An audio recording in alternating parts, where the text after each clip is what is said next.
the most famous advantages of ETF is that it is cheap, or more correctly, it's lower cost. The average expenses ratio of a ETF is generally lower than actively managed unit trust, whereby there is a human manager there to manage the unit trust fund.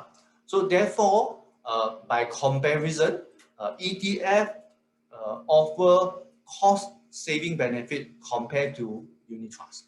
Second benefit of ETF is that it provides diversification, because when you buy an ETF fund, it is made up of a few different individual stocks in an index. So therefore, it is like not concentrate into like one stock. Therefore, it is more diversified. So that's why it's less exposed to a company-specific risk. Now, the third advantage is accessibility. Okay, you can use ETF to access many kind of investment, many kind of asset classes, many type of market that normally may not be available for retail investor. Say for example, certain market like Middle East, certain market like Latin America may not be so common, or not too many unit trust funds that cover their market, but you can use ETF to access to that.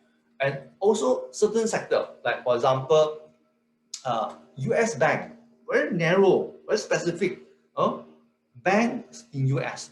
So you can use ETF here like Invesco, KBW Bank ETF to access to this particular sector.